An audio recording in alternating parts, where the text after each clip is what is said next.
¿Alguna vez te has preguntado qué actitudes desagradan profundamente a Dios y cómo pueden alejarte de su propósito para tu vida? La Biblia nos dice en Proverbios 6, 16, 19 que hay 6 cosas que el Señor aborrece y 7 que son detestables para Él, entre ellas el orgullo, la mentira y el sembrar discordia. Estas palabras nos confrontan y nos invitan a reflexionar sobre nuestras propias acciones y motivaciones. Hoy exploraremos cómo identificar estas actitudes en nuestra vida, comprender su impacto espiritual y aprender a reemplazarlas con virtudes que honren a Dios. Este video es una guía para alinear tu corazón con el de Dios, buscando transformar aquellas áreas que necesitan su toque redentor. ¿Estás listo para descubrir cómo caminar en armonía con el propósito divino y evitar las trampas que te alejan de su amor? Vivimos en un mundo donde el orgullo se celebra como una virtud. Nos enseñan desde pequeños a destacar, a ser superiores, a poner nuestra propia voluntad por encima de todo lo demás. Pero, ¿alguna vez te has detenido a pensar cómo ve Dios esta actitud en nuestro corazón? En Proverbios 6, 16, 17, Dios nos habla de las cosas que aborrece, y entre ellas se menciona algo que puede sorprendernos. 6 cosas aborrece Jehová, y aún 7 abomina su alma: los ojos altivos, la lengua mentirosa, las manos derramadoras de sangre inocente. El orgullo, representado por esos ojos altivos, ocupa el primer lugar en la lista. Dios detesta el orgullo, no porque Él no quiera que seamos valiosos, sino porque cuando permitimos que el orgullo controle nuestras vidas, nos alejamos de su presencia y de su propósito para nosotros. Esta actitud no solo destruye nuestra relación con Él, sino también nuestras relaciones con los demás. Pero, ¿por qué el orgullo es tan dañino? Es fácil pensar que solo se trata de sentirnos superiores, pero va mucho más allá de eso. El orgullo, en su raíz, es una rebelión contra la humildad que Cristo nos enseñó. En la Biblia encontramos un claro ejemplo de lo destructivo que puede ser el orgullo. El rey Nabucodonosor, en su esplendor y poder, miraba su reino con una soberbia tan grande que se creyó invencible. En Daniel 4, 30, 33 se nos relata cómo, mientras caminaba por los jardines de su palacio, el rey dijo: ¿no es esta la gran Babilonia que yo edifiqué para casa real con la fuerza de mi poder y para la honra de mi majestad?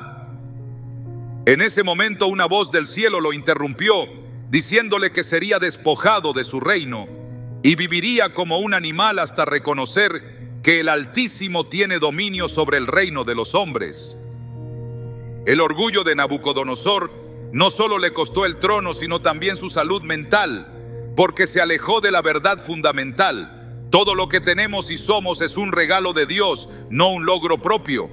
Es importante entender que el orgullo no se trata solo de una actitud de superioridad frente a otros. El orgullo también se puede manifestar en nuestra actitud hacia Dios. Cada vez que nos creemos autosuficientes, cada vez que pensamos que no necesitamos su dirección, estamos actuando con los ojos altivos de los que habla Proverbios. Esto es algo que nos puede ocurrir en nuestra vida diaria, incluso en las decisiones más pequeñas. Muchas veces, en lugar de acudir a Dios en oración, confiamos solo en nuestras fuerzas, en nuestro intelecto, en nuestras capacidades. Es como si pensáramos que todo lo que tenemos es fruto de nuestro esfuerzo personal. Pero la Escritura es clara: todo lo que hay en el cielo y en la tierra es tuyo. Todo lo que ves, Señor, es tuyo. El reino es tuyo, y tú eres exaltado como cabeza sobre todo. 1 Crónicas 29:11. Es Dios quien nos da el aliento de vida, la salud, las habilidades y cualquier éxito que tengamos. Sin embargo, el orgullo no solo se ve en aquellos que se creen mejor que los demás, sino también en aquellos que piensan que no necesitan cambiar, que están bien tal como están. ¿Cuántas veces hemos escuchado la frase: yo soy así y no voy a cambiar? Esta actitud es peligrosa porque nos cierra la puerta a la transformación que solo Dios puede traer a nuestra vida. El orgullo nos impide ver nuestras faltas y, lo peor de todo, nos impide arrepentirnos. En Santiago 4:6 se nos recuerda: Dios resiste a los soberbios y da gracia a los humildes. Es precisamente en la humildad donde encontramos la verdadera grandeza ante Dios. El apóstol Pablo nos enseña en Filipenses 2:5-8, hablando de Jesús, que debemos tener la misma actitud que hubo también en Cristo Jesús, el cual, siendo en forma de Dios, no estimó el ser igual a Dios como cosa que aferrarse, sino que se despojó a sí mismo, tomando forma de siervo, hecho semejante a los hombres. Cristo, siendo Dios, no se mostró orgulloso ni se aferró a su posición celestial, sino que se humilló por amor a nosotros. Esta es la actitud que Dios desea en nuestros corazones, una actitud de humildad y dependencia total de Él. Por eso, si estamos buscando agradar a Dios, debemos comenzar por reconocer que no somos autosuficientes. Debemos vivir con la conciencia de que todo lo que somos y todo lo que tenemos proviene de Él. Vivir humildemente no significa ser menospreciado o vivir en la ignorancia de nuestras capacidades. Más bien, significa entender que nuestra identidad y valor no dependen de nuestros logros o estatus, sino de nuestra relación con el Creador. Es por eso que debemos reflexionar sobre nuestras actitudes diarias. ¿Con qué corazón nos acercamos a Dios? ¿Con humildad o con los ojos altivos, como Nabucodonosor, creyendo que todo lo que somos es obra nuestra? Al hacer esta reflexión, debemos recordar que el orgullo no solo nos aleja de Dios, sino que también perjudica nuestra capacidad de servir a los demás. Al pensar que somos superiores, tratamos a los demás con indiferencia o desprecio, lo cual nos lleva a caer en la trampa de la división y el resentimiento. En Lucas 18, 9, 14, Jesús cuenta la parábola de dos hombres que subieron al templo a orar. Uno de ellos, un fariseo, oraba con orgullo: Dios, te doy gracias porque no soy como los demás hombres. Mientras que el otro, un publicano, simplemente oraba: Dios, ten misericordia de mí, porque soy un pecador. Jesús, al final de la parábola, dice: os digo que el publicano, descendió a su casa justificado antes que el otro, porque todo el que se enaltece será humillado, y el que se humilla será enaltecido. La lección aquí es clara: el orgullo nunca nos llevará más cerca de Dios. La humildad, en cambio, nos abre la puerta de su gracia. Entonces, ¿qué podemos hacer para evitar caer en la trampa del orgullo? En primer lugar, debemos recordar que la humildad no es solo un acto exterior, sino una actitud del corazón. Como dice Proverbios 3:34, ciertamente Él escarnecerá a los escarnecedores y a los humildes dará gracia. Nuestra vida cristiana debe estar fundamentada en la humildad, no solo en la apariencia de ser humildes, sino en reconocer cada día nuestra total dependencia de Dios. Es por medio de la oración, el estudio de la palabra y la práctica de la obediencia que podemos cultivar esta humildad. Al vivir de acuerdo con los principios de humildad que Cristo nos enseñó, estaremos despojándonos del orgullo y permitiendo que Dios transforme nuestro corazón. Es entonces cuando, como David, podemos decir con sinceridad: examíname, oh Dios, y conoce mi corazón, pruébame y conoce mis pensamientos, y ve si hay en mí camino de perversidad, y guíame en el camino eterno. Salmo 139, 23, 24. Esta disposición de corazón es la que a Dios le agrada y es la que nos acerca más a su presencia. Así que hoy te invito a reflexionar sobre tu actitud ante Dios. ¿Hay orgullo en tu corazón? ¿Estás dispuesto a humillarte ante Él como Cristo lo hizo por amor a nosotros? Si podemos hacer esto, podremos ver cómo Dios trabaja en nuestras vidas, transformándonos, guiándonos y dándonos la gracia que tanto necesitamos. La mentira, aunque a menudo es vista como un pecado pequeño o incluso inofensivo, es uno de los mayores obstáculos que podemos enfrentar en nuestra relación con Dios. Jesús mismo nos habla del daño profundo que provoca la mentira en la vida del ser humano. En Juan 8:44, Él identifica al diablo como el padre de la mentira y nos deja claro que todo engaño, por más sutil que sea, es una distorsión de la verdad que Dios ha establecido. De acuerdo con las Escrituras, la mentira tiene su origen en el maligno, y cuando mentimos, nos alineamos con esa misma naturaleza que quiere alejarnos de la verdad que nos hace libres. Este acto, que puede parecer tan común y a veces tan inocente, en realidad tiene profundas repercusiones espirituales. La mentira no solo perjudica a las personas con las que interactuamos, sino que también afecta nuestra relación con Dios.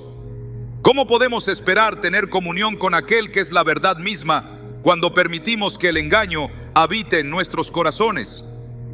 En Efesios 4:25, el apóstol Pablo nos exhorta a dejar la mentira y hablar verdad cada uno con su prójimo, porque somos miembros los unos de los otros.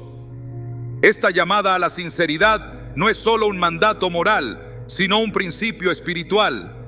La mentira destruye la unidad en el cuerpo de Cristo y nos aleja de vivir de acuerdo a la voluntad divina. En la Biblia, la mentira es una de las características que más separan al hombre de Dios. Desde el principio, cuando Satanás engañó a Eva en el Edén, vemos el poder devastador de la mentira. La serpiente, al decirle a Eva que no moriría si comía del fruto, sembró la duda en su corazón acerca de la bondad y la verdad de Dios.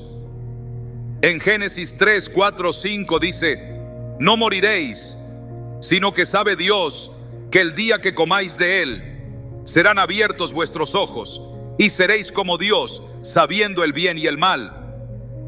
Este engaño de Satanás no solo condujo a la caída del hombre, sino que también reveló cómo la mentira puede destruir la confianza en Dios, llevando al ser humano a creer que Él esconde algo de nosotros.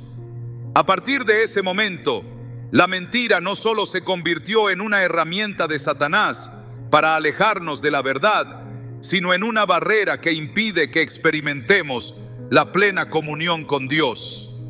La mentira también tiene un efecto destructivo en nuestras relaciones. ¿Cuántos conflictos en nuestra vida no se habrían originado si la mentira no hubiera estado presente? En Proverbios 6, 16, 19, Dios nos da una lista de cosas que Él aborrece, y en ellas se incluye la lengua mentirosa. Las mentiras destruyen la confianza, y cuando la confianza se rompe, las relaciones se desintegran. No solo nos alejamos de nuestros hermanos en Cristo, sino que también nos alejamos de la verdad de Dios. Vivir en la mentira nos aparta de vivir en la luz y nos empuja a la oscuridad del engaño. Es importante recordar que Dios no solo nos llama a evitar mentir, sino que también nos invita a vivir en la verdad. En 1 Juan 1, 8, 9, se nos enseña que si decimos que no tenemos pecado, nos engañamos a nosotros mismos y la verdad no está en nosotros. Si confesamos nuestros pecados, Él es fiel y justo para perdonar nuestros pecados y limpiarnos de toda maldad. La mentira más destructiva que podemos creer es la que nos decimos a nosotros mismos, creyendo que estamos bien, cuando en realidad necesitamos arrepentirnos. La verdad nos hace libres, y es solo al vivir en la luz de Dios, al reconocer nuestra necesidad de Él, que podemos experimentar una verdadera restauración. La mentira también nos aleja de la paz que Dios quiere darnos. Vivir una vida basada en engaños, ya sea en nuestras relaciones con los demás o incluso con nosotros mismos, nos llena de ansiedad y temor.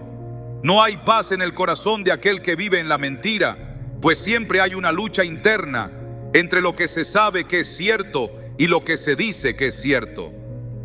En Isaías 26:3, Dios promete paz a aquel que confía plenamente en Él. Tú guardarás en completa paz a aquel cuyo pensamiento en ti persevera, porque en ti ha confiado. La mentira genera inseguridad y desconcierto, mientras que la verdad produce paz. Vivir en la verdad, ser transparentes con Dios y con los demás, nos lleva a una vida más plena, más tranquila, más confiada. Además, al vivir en la mentira, nos alejamos de lo que Dios ha dicho sobre nuestra identidad. Cuando mentimos, estamos distorsionando nuestra propia verdad. Nos creamos una versión falsa de nosotros mismos, una imagen que no refleja lo que Dios ha dicho que somos. En Efesios 4:24, Pablo nos recuerda que debemos vestirnos del nuevo hombre, creado según Dios en la justicia y santidad de la verdad. La mentira nos impide vivir la vida que Dios ha diseñado para nosotros.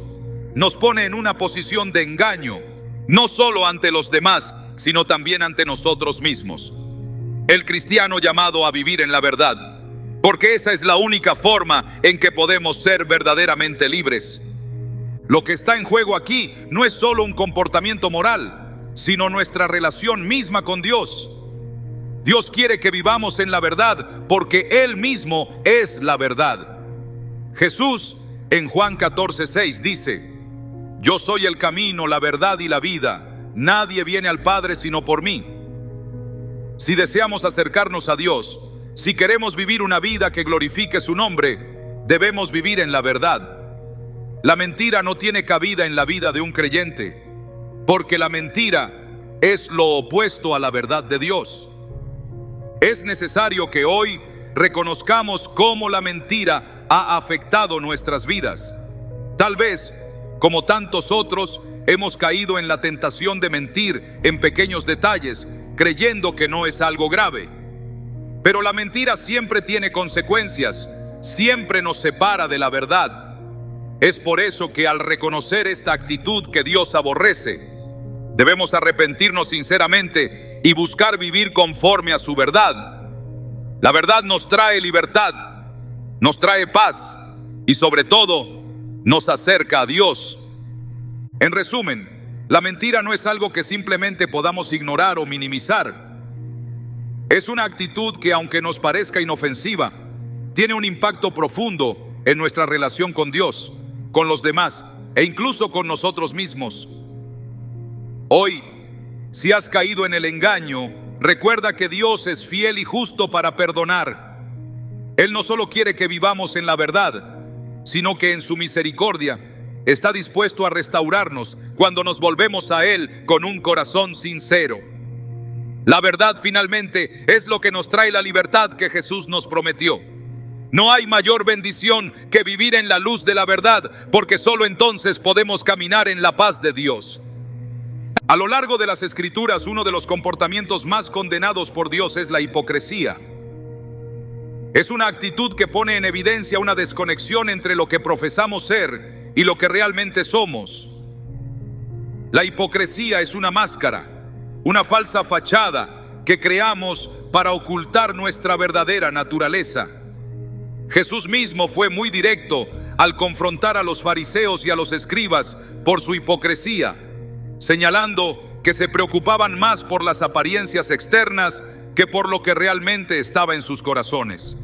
En Mateo 23:27, Jesús pronuncia un juicio severo. Ay de ustedes, escribas y fariseos, hipócritas, porque son como sepulcros blanqueados, que por fuera ciertamente se muestran hermosos, pero por dentro están llenos de huesos de muertos y de toda inmundicia.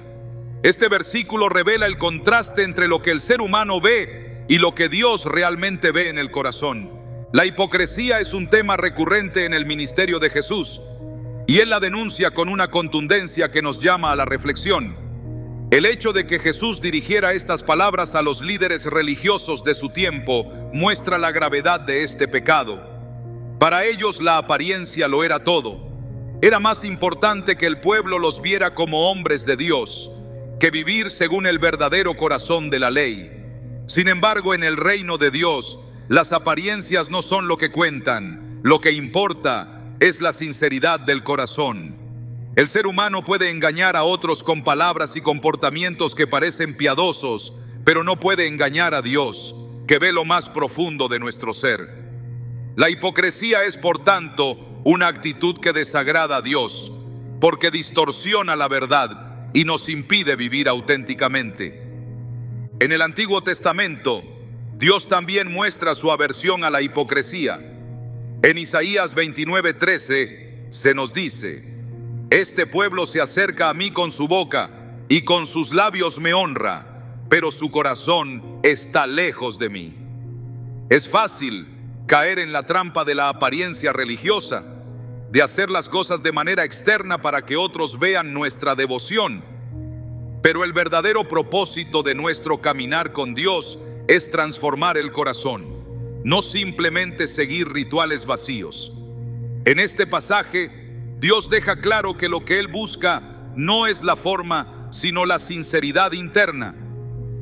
Cuando nuestras acciones no están alineadas con nuestras creencias, cuando nuestra vida exterior no refleja la transformación que Dios quiere hacer en nuestro interior, estamos viviendo en hipocresía.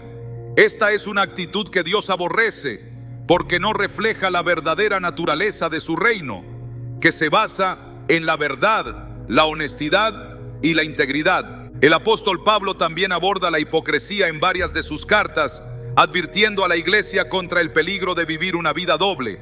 En Romanos 2, 21, 22 dice: tú que enseñas a otro, no te enseñas a ti mismo. Tú que predicas que no se debe robar, ¿robas? Tú que dices que no se debe adulterar, ¿adulteras? Estas preguntas son un llamado a la reflexión personal, un recordatorio de que nuestras acciones deben coincidir con lo que predicamos. La hipocresía no solo destruye nuestra relación con Dios, sino que también socava nuestro testimonio ante el mundo. ¿Qué mensaje estamos enviando si decimos seguir a Cristo, pero vivimos de manera contraria a sus enseñanzas? La hipocresía es, por tanto, un obstáculo tanto para nuestra vida espiritual como para nuestra capacidad de ser un reflejo fiel de Cristo en un mundo que necesita ver la autenticidad de nuestra fe. Es importante recordar que la hipocresía no se limita a los aspectos más evidentes de la vida cristiana. No se trata solo de las grandes decisiones, sino también de las pequeñas áreas de nuestra vida cotidiana. Tal vez no estamos robando ni adulterando, pero ¿qué pasa con nuestras palabras y con nuestros pensamientos? ¿Estamos siendo sinceros en nuestras interacciones diarias? ¿O simplemente nos mostramos como personas piadosas cuando estamos en la iglesia, pero actuamos de manera completamente diferente cuando estamos en casa, en el trabajo o con nuestros amigos? Dios ve todo esto, y lo que Él busca en nosotros es una coherencia que refleje su imagen. Si nuestras palabras no coinciden con nuestras acciones, si nuestra vida en público no refleja lo que somos en privado, estamos viviendo en hipocresía. Este tipo de vida divide nuestra existencia y nos aleja de la verdadera paz que proviene de vivir una vida íntegra. Cuando el corazón está lleno de hipocresía, también está lleno de orgullo. El corazón de la hipocresía es orgulloso porque pone al ser humano en el centro de la atención. El hipócrita quiere que otros lo vean como una persona piadosa, mientras que en su interior carece de una verdadera relación con Dios. Este deseo de la alabanza de los hombres, en lugar de la aprobación de Dios, es una trampa peligrosa. En Mateo 6, 1, 2, Jesús advierte: guardad que no hagáis vuestra justicia delante de los hombres, para ser vistos de ellos. De otra manera, no tendréis recompensa de vuestro Padre que está en los cielos. Por tanto, cuando hagas limosna, no hagas sonar trompeta delante de ti, como hacen los hipócritas en las sinagogas y en las calles, para ser alabados por los hombres. La verdadera justicia ante Dios no busca reconocimiento ni aplausos. Jesús nos invita a vivir una vida de humildad, en la que nuestra motivación no sea la exaltación humana, sino la glorificación de Dios. Es probable que todos hayamos caído en la tentación de la hipocresía en algún momento.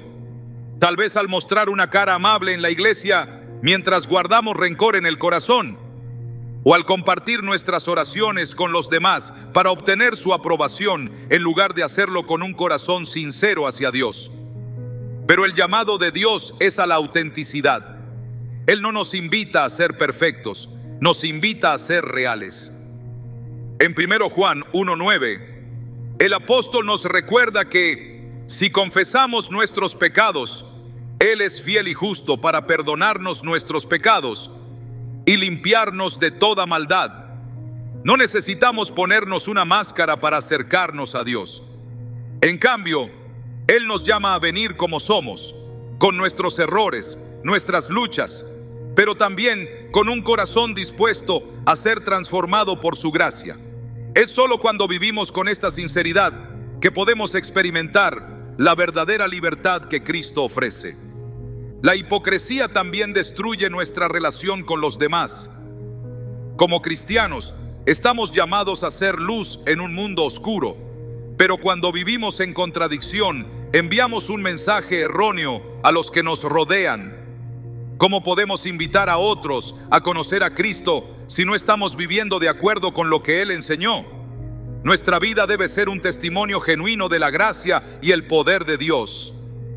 En 2 Corintios 3, 2, 3, Pablo escribe: nuestra carta sois vosotros, escrita en nuestros corazones, conocida y leída por todos los hombres. Nuestra vida es como una carta abierta, y todos los que nos rodean están leyendo la historia de nuestra fe. Si vivimos en hipocresía, nuestro testimonio será contradictorio y vacilante. Pero si vivimos con integridad, mostrando a otros el amor y la misericordia de Cristo, nuestra vida será un testimonio poderoso de su obra transformadora. Es por todo esto que Dios aborrece la hipocresía. La hipocresía no solo nos aleja de la verdad de Dios, sino que también nos impide experimentar la plenitud de vida que Él desea para nosotros. Nos encierra en una vida de apariencias vacías, mientras Dios quiere que vivamos en la luz de su verdad. Solo cuando abandonamos las máscaras y nos rendimos completamente a Él, podemos ser verdaderos reflejos de su amor. Vivir con sinceridad es la clave para una vida cristiana auténtica, y es esa sinceridad la que Dios valora por encima de todo. La hipocresía es una actitud que destruye nuestra relación con Dios y con los demás, pero la honestidad y la integridad nos acercan a su corazón. Dios nos llama a ser genuinos, a ser verdaderos y a vivir de acuerdo con lo que realmente somos en Él. La ira es una emoción que todos experimentamos en algún momento de nuestras vidas. Sin embargo, no todas las formas de ira son iguales. La Escritura nos enseña que la ira justa puede ser una respuesta legítima a las injusticias, pero la ira injustificada, aquella que surge del corazón humano sin fundamento verdadero, es algo que desagrada profundamente a Dios. En Efesios 4:26 Pablo dice: airaos, pero no pequéis, no se ponga el sol sobre vuestro enojo. Esta frase nos deja claro que hay un espacio para el enojo legítimo, pero también nos advierte sobre el peligro de dejar que este sentimiento controle nuestra vida.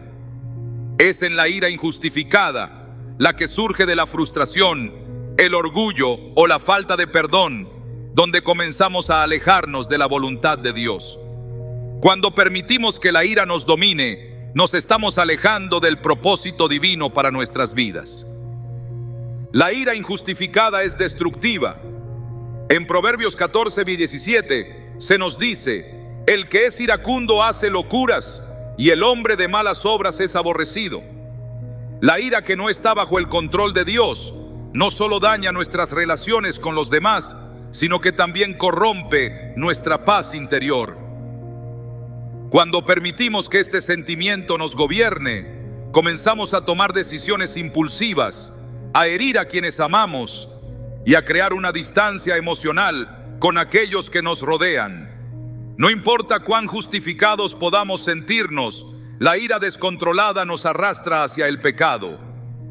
Jesús, en su Sermón del Monte, señaló que incluso enojarse sin causa es un pecado grave.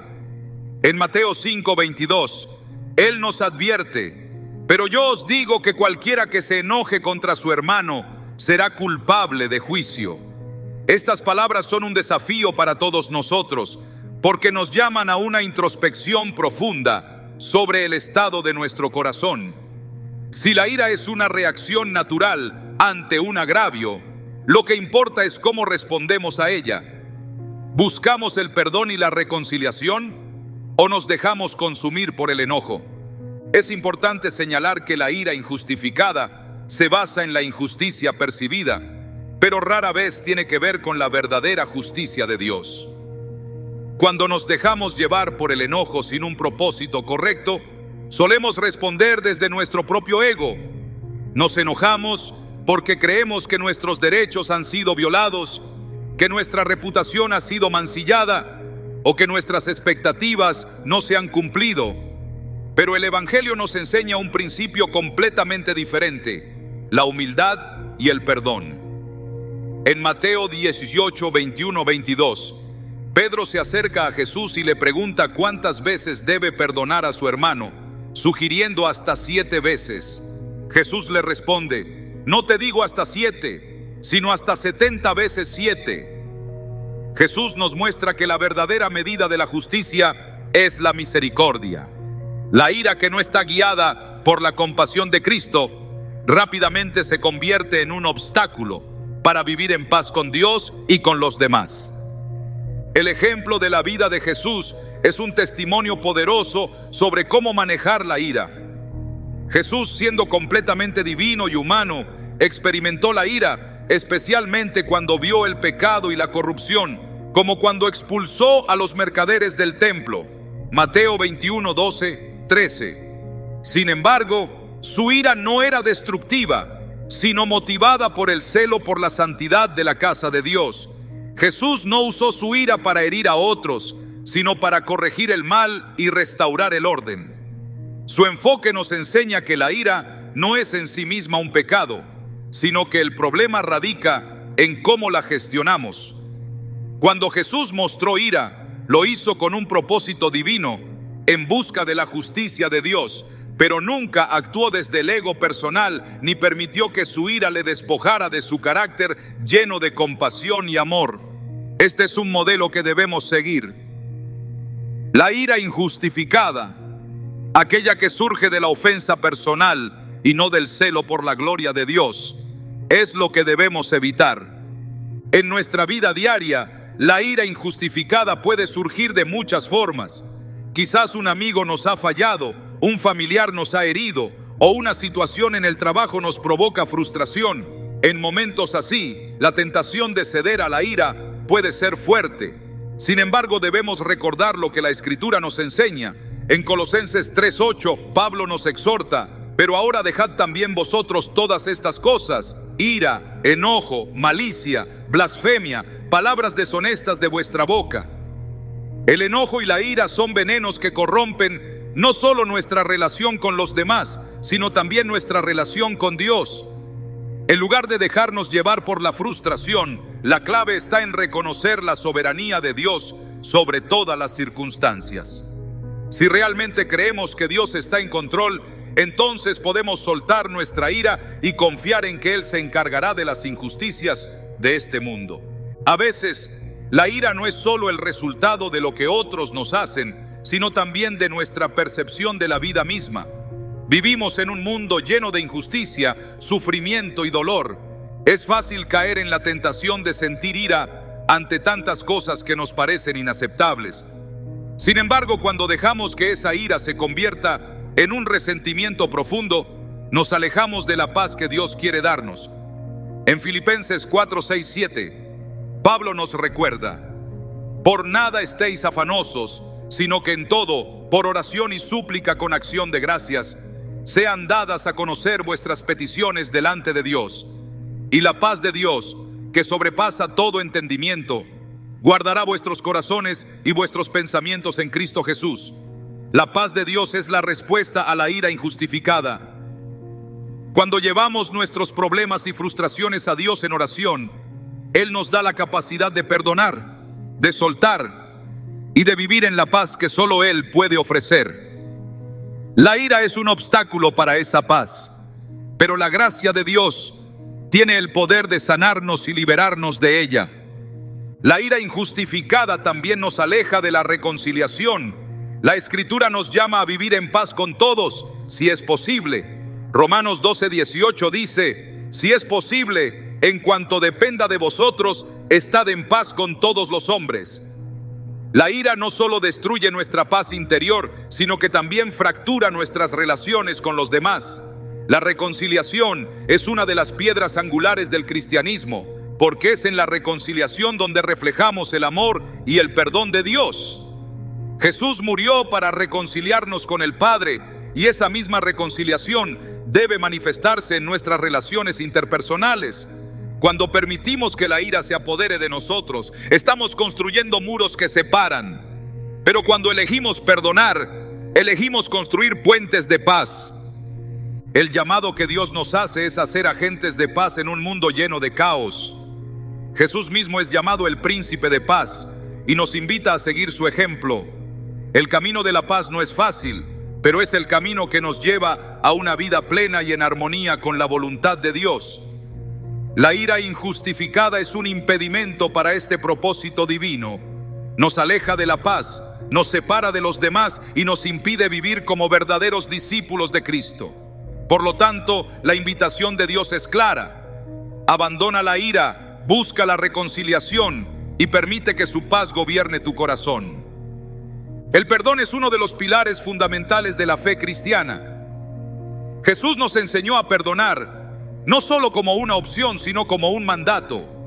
Sin embargo, la falta de perdón es una de las actitudes más comunes en el corazón humano, y es algo que Dios aborrece profundamente. No porque Él sea insensible a nuestras heridas o a las injusticias que hemos sufrido, sino porque la falta de perdón es un obstáculo insuperable para nuestra comunión con Él. En Mateo 6, 14, 15 Jesús nos dice: porque si perdonáis a los hombres sus ofensas, os perdonará también a vosotros vuestro Padre Celestial. Pero si no perdonáis a los hombres sus ofensas, tampoco vuestro Padre os perdonará vuestras ofensas. Estas palabras no solo revelan la importancia del perdón, sino que también nos muestran lo inseparables que son el perdón y nuestra relación con Dios. La falta de perdón crea una barrera en nuestro corazón, una muralla que no solo nos separa de aquellos que nos han herido, sino también de la gracia de Dios. No es difícil entender por qué. Cuando guardamos rencor, estamos alimentando una semilla de amargura que no solo crece dentro de nosotros, sino que contamina todo a nuestro alrededor. El escritor de Hebreos lo describe con claridad en Hebreos 12:15. Mirad bien, no sea que alguno deje de alcanzar la gracia de Dios, que brotando alguna raíz de amargura os estorbe y por ella muchos sean contaminados. La falta de perdón no afecta solo a la persona que se niega a perdonar, afecta a todos los que están a su alrededor. Es una actitud que carcome el alma, destruye relaciones y nos roba la paz que Dios quiere darnos. Pero, ¿por qué es tan difícil perdonar? La respuesta está en nuestro orgullo herido. Cuando alguien nos hace daño, nuestra naturaleza humana nos lleva a exigir justicia, a buscar una reparación o, en el peor de los casos, a desear venganza. Queremos que esa persona sienta el dolor que nosotros hemos sentido, como si eso pudiera traer algún tipo de alivio. Sin embargo, la justicia de Dios no opera de esa manera. En Romanos 12:19, Pablo escribe: mía es la venganza, yo pagaré, dice el Señor. Este versículo nos recuerda que no somos llamados a tomar la justicia en nuestras propias manos, sino a confiar en que Dios, quien es justo y perfecto, se encargará de todo. El perdón no significa excusar el mal ni minimizar el dolor. No significa decir que lo que ocurrió estuvo bien, ni olvidar lo que pasó. El perdón significa liberar a la otra persona del peso de nuestra condena, no porque lo merezcan, sino porque nosotros mismos hemos sido liberados del peso de nuestro pecado por la gracia de Dios. Jesús nos mostró esto de la manera más extraordinaria en la cruz. Mientras sufría la peor de las injusticias, mientras era crucificado por los mismos a quienes vino a salvar, Él oró: Padre, perdónalos, porque no saben lo que hacen. Lucas 23:34. Este acto de amor y misericordia es el modelo supremo de perdón que debemos seguir. Si Cristo pudo perdonar a quienes lo crucificaron, ¿cómo podemos nosotros, que hemos recibido tanto perdón, negarnos a perdonar a los demás.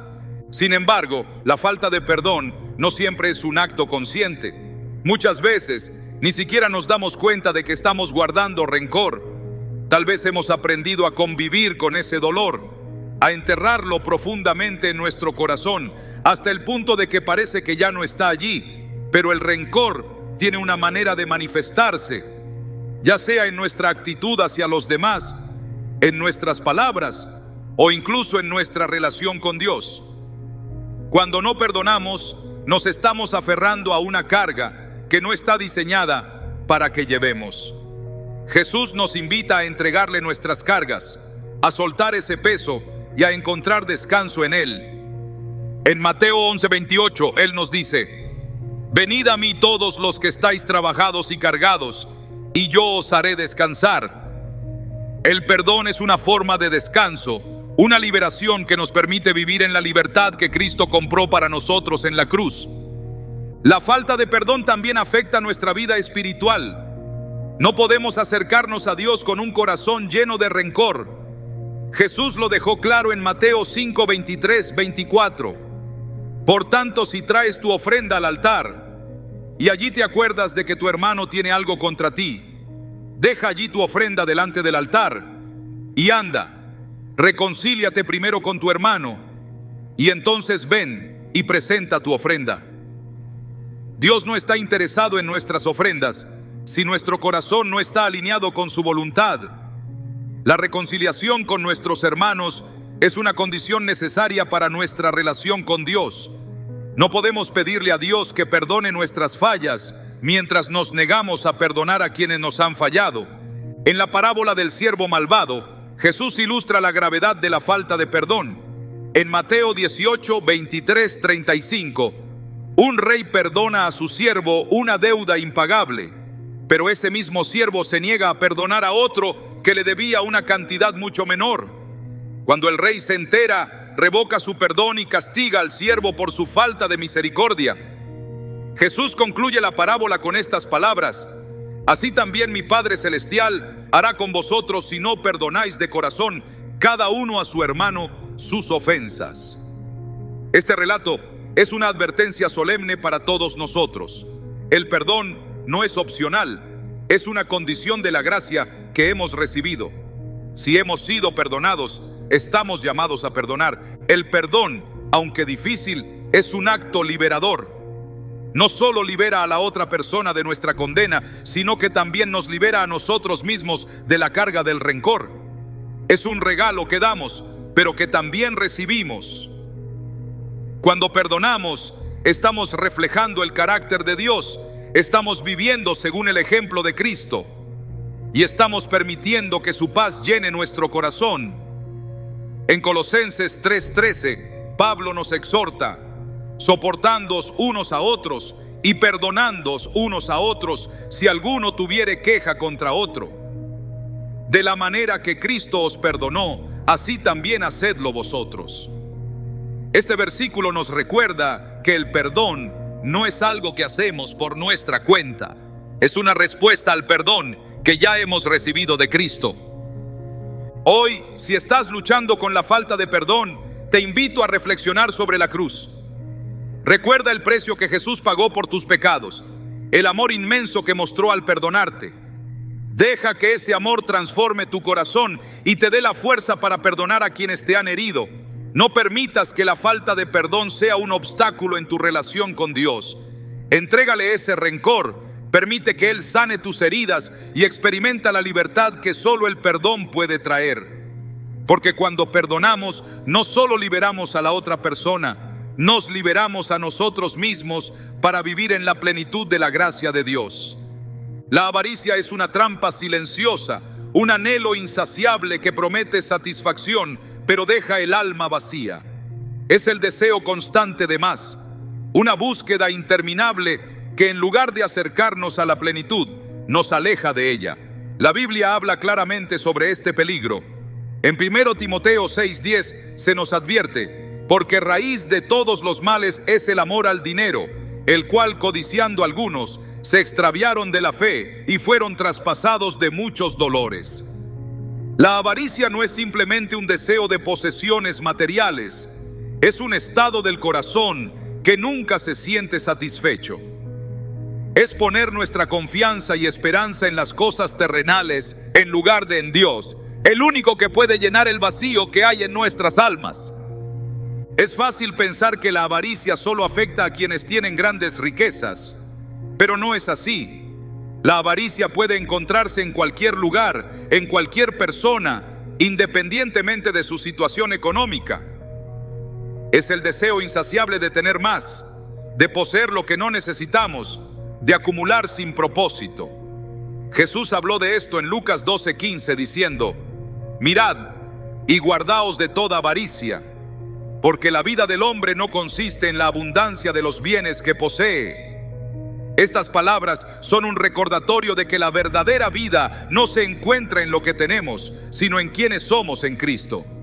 Sin embargo, la avaricia nos ciega a esta verdad, haciéndonos creer que nuestra valía está determinada por nuestras posesiones.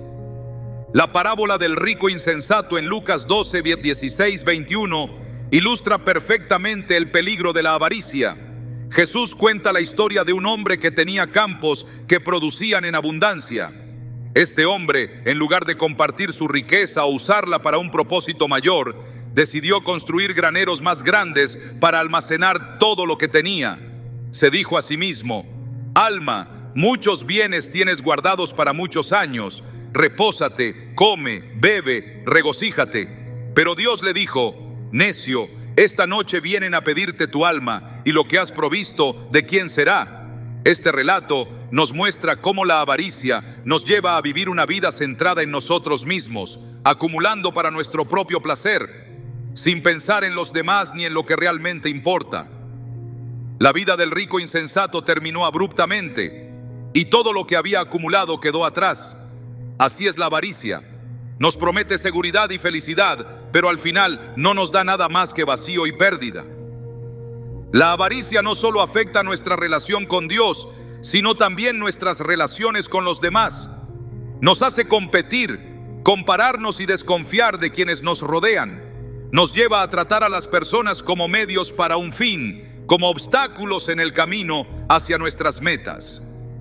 En Santiago 4:1-2 se nos pregunta: ¿de dónde vienen las guerras y los pleitos entre vosotros? ¿No es de vuestras pasiones, las cuales combaten en vuestros miembros? Codiciáis y no tenéis, matáis y ardéis de envidia y no podéis alcanzar, combatís y lucháis, pero no tenéis lo que deseáis, porque no pedís. La avaricia es una raíz de conflicto, un generador de divisiones que destruye la unidad y la paz. Nos hace olvidar que somos llamados a amar, a servir y a vivir en comunión con los demás. El problema de la avaricia no radica en tener cosas, sino en que las cosas nos tengan a nosotros. Cuando nuestras posesiones, nuestras metas materiales o nuestro deseo de éxito se convierten en lo más importante, perdemos de vista el propósito para el cual fuimos creados. En Mateo 6:24 Jesús declara: ninguno puede servir a dos señores, porque o aborrecerá al uno y amará al otro, o estimará al uno y menospreciará al otro. No podéis servir a Dios y a las riquezas. La avaricia es una forma de idolatría, porque pone algo más en el lugar que solo le pertenece a Dios. Nos hace confiar en nuestras propias fuerzas, en nuestras propias capacidades, en lugar de depender del Señor y de su provisión. El apóstol Pablo nos ofrece una perspectiva liberadora en Filipenses 4:11-12, cuando dice: he aprendido a contentarme cualquiera que sea mi situación, sé vivir humildemente y sé tener abundancia. En todo y por todo estoy enseñado, así para estar saciado como para tener hambre, así para tener abundancia como para padecer necesidad. Esta actitud de contentamiento es el antídoto contra la avaricia. Es reconocer que nuestra satisfacción no depende de lo que tenemos, sino de nuestra relación con Dios. Es entender que en Cristo tenemos todo lo que necesitamos, porque Él es nuestra fuente de vida, nuestra provisión, nuestra riqueza verdadera. Pero, ¿Cómo cultivamos este contentamiento en un mundo que constantemente nos dice que necesitamos más? La respuesta está en la gratitud. Cuando practicamos la gratitud, estamos reconociendo las bendiciones que ya hemos recibido y recordando que todo lo que tenemos proviene de Dios. En 1 Tesalonicenses 5:18, Pablo nos exhorta: dad gracias en todo, porque esta es la voluntad de Dios para con vosotros en Cristo Jesús. La gratitud transforma nuestro corazón, alejándolo de la avaricia y acercándolo a la paz que solo Dios puede dar. Nos permite ver la vida desde una perspectiva divina, valorando lo eterno por encima de lo temporal. La generosidad también es una poderosa herramienta contra la avaricia. Cuando damos, rompemos el poder que las cosas materiales tienen sobre nosotros. En 2 Corintios 9, 6, 7 se nos dice: el que siembra escasamente también segará escasamente, y el que siembra generosamente, generosamente también segará. Cada uno dé como propuso en su corazón, no con tristeza ni por necesidad, porque Dios ama al dador alegre. Dar nos libera de la mentalidad de escasez y nos recuerda que servimos a un Dios que provee abundantemente. La generosidad nos conecta con el corazón de Dios, quien es el dador supremo, y nos permite experimentar la alegría de ser una bendición para los demás. La avaricia es una actitud que desagrada a Dios porque nos roba el gozo de vivir plenamente en su voluntad. Nos atrapa en una búsqueda interminable de más, cuando ya hemos sido bendecidos con todo lo que necesitamos en Cristo. Nos aleja de las personas que amamos, de la paz interior y, lo más importante, de la comunión con Dios. Pero hay esperanza. A través de la gratitud, el contentamiento y la generosidad, podemos romper las cadenas de la avaricia y vivir en la libertad que Cristo nos ofrece. En Mateo 6:33, Jesús nos da esta promesa: mas buscad primeramente el reino de Dios y su justicia, y todas estas cosas os serán añadidas. Cuando ponemos a Dios en primer lugar, todo lo demás encuentra su lugar adecuado. Hoy, si sientes que la avaricia ha tomado lugar en tu corazón, te invito a reflexionar sobre lo que realmente importa en la vida. No son las cosas materiales las que nos dan significado, sino nuestra relación con Dios y con los demás. Entrégale a Dios tus deseos, tus preocupaciones, tus ambiciones, y permite que Él transforme tu corazón. Recuerda que en Cristo tienes todo lo que necesitas y que su gracia es suficiente para ti. Vive con gratitud, da con generosidad y experimenta la abundancia de vida que solo Dios puede ofrecer. La unidad es esencial en el corazón de Dios. Desde el principio, Él diseñó al ser humano para vivir en relación, reflejando su propia naturaleza como un Dios en perfecta unidad. Sin embargo, la discordia y la división son herramientas que el enemigo utiliza para destruir lo que Dios ha creado. En Proverbios 6, 16, 19, se nos dice que Dios abomina al que siembra discordia entre hermanos. Este acto no solo muestra una falta de amor, sino que también es una ofensa directa al propósito divino de unir a su pueblo en un solo cuerpo. Cuando sembramos discordia, ya sea con chismes, críticas o acciones egoístas, nos alineamos con la obra destructiva del enemigo, alejándonos de la voluntad de Dios. Jesús oró fervientemente por la unidad de sus seguidores. En Juan 17, 20, 21, pidió al Padre que todos fuéramos uno, como Él y el Padre son uno. Esta unidad no solo refleja el amor de Cristo, sino que es un testimonio poderoso para el mundo. Sin embargo, la discordia envía un mensaje contrario, que nuestras diferencias son más fuertes que el amor de Cristo. En Génesis 11, la historia de la Torre de Babel muestra cómo el orgullo humano llevó a la dispersión y confusión. Pero en Pentecostés, Dios redimió esa división al unir a personas de diversas lenguas y culturas bajo su Espíritu Santo. Este contraste nos recuerda que, aunque la división es obra del hombre, la unidad es siempre obra de Dios. La división a menudo comienza con pequeños malentendidos, palabras dichas sin pensar o actitudes egoístas. Santiago 3, 5, 6 nos advierte sobre el poder destructivo de la lengua, comparándola con un fuego que puede encender un gran bosque. Las palabras descuidadas pueden sembrar dudas y resentimientos, avivando la discordia. Sin embargo, no solo las palabras, sino también nuestras actitudes, como el orgullo y el egoísmo, pueden ser semillas de separación. Cuando actuamos buscando nuestro propio interés, dejamos de lado el llamado a la unidad que Pablo nos exhorta a perseguir en 1 Corintios 1:10. En la iglesia, la división es especialmente dolorosa. Somos llamados a ser un solo cuerpo en Cristo, pero cuando permitimos que la discordia entre, debilitamos nuestro testimonio y nos alejamos de nuestro propósito. La unidad no significa pensar igual en todo, sino trabajar juntos para glorificar a Dios. Esto requiere humildad y paciencia, como dice Pablo en Efesios 4:2 o 3, recordándonos que la unidad no ocurre automáticamente, sino que debemos esforzarnos activamente por mantenerla. Jesús nos mostró el camino para superar la discordia. Cuando sus discípulos discutían sobre quién sería el mayor, Él les enseñó que el verdadero liderazgo se encuentra en el servicio. En Marcos 9:35 dijo: si alguno quiere ser el primero, será el postrero de todos y el servidor de todos. Este espíritu de servicio y humildad es el antídoto para la división, un llamado a construir puentes en lugar de muros. Si la discordia ha tocado tu vida, recuerda que Dios es un Dios de reconciliación. En 2 Corintios 5:18-19 se nos dice que nos dio el ministerio de la reconciliación. Busca su guía para restaurar relaciones rotas y trabaja por la paz. La unidad no es solo un ideal, sino un reflejo del reino de Dios. Vive esta verdad y deja que su paz guíe tu corazón. Hemos recorrido juntos un análisis profundo de 7 actitudes que no le agradan a Dios, actitudes que tienen el poder de alejarnos de su propósito y gracia. Sin embargo, la intención de esta reflexión no es dejarnos en un lugar de culpa, sino guiarnos hacia el arrepentimiento y una transformación que solo es posible a través de su amor y poder. Dios nos revela estas actitudes no para condenarnos, sino para mostrarnos el camino hacia una vida en comunión con Él. Cada una de estas actitudes nace en el corazón y ahí es donde debe librarse la batalla.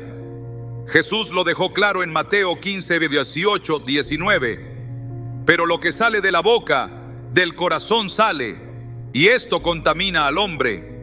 El orgullo, la mentira, la ira injustificada, la envidia, la falta de perdón, la avaricia y la discordia comienzan como pensamientos o emociones que permitimos que echen raíces. Pero Dios, en su infinita misericordia, nos llama a entregarle nuestro corazón para ser transformados. Este llamado no es una condena, sino una invitación a experimentar una vida mejor, una vida vivida en humildad, verdad, paz, gratitud, perdón, generosidad y unidad. El orgullo nos lleva a confiar en nuestras propias fuerzas en lugar de en Dios, pero la humildad nos abre a su gracia. La mentira destruye la confianza, pero la verdad nos hace libres. La ira injustificada nos roba la paz, pero Dios nos llama a ser pacificadores. La envidia nos distrae de nuestras bendiciones, pero la gratitud nos llena de gozo. La falta de perdón nos ata al pasado, pero el perdón nos libera.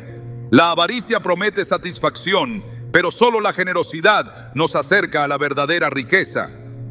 Y la discordia, que divide y destruye, es reemplazada por la unidad que refleja el carácter de Dios. Superar estas actitudes no es algo que podamos hacer por nuestras propias fuerzas. Necesitamos la intervención de Dios, que nos transforma de adentro hacia afuera. En 2 Corintios 5:17 se nos promete: si alguno está en Cristo, nueva criatura es. Las cosas viejas pasaron, he aquí, todas son hechas nuevas. Este proceso de transformación no es instantáneo, sino un camino continuo de rendición diaria.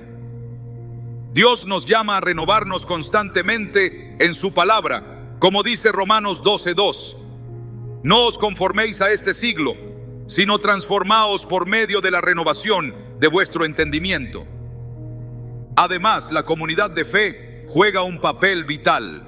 En Hebreos 10, 24, 25 se nos exhorta a animarnos y exhortarnos unos a otros, porque no estamos solos en esta lucha. La unidad en el cuerpo de Cristo nos fortalece, nos guía y nos ayuda a perseverar en nuestro caminar con Dios. Mientras reflexionamos sobre estas 7 actitudes, no lo hagamos con un espíritu de condenación, sino con la esperanza de que en Cristo hay gracia suficiente para todos nosotros. Él nos llama a dejar atrás lo que nos separa de Él y a abrazar su amor transformador. Hoy, entrégale tu corazón, permite que Él revele lo que necesita cambiar y camina en la verdad de que su amor y poder son suficientes para hacer nuevas todas las cosas.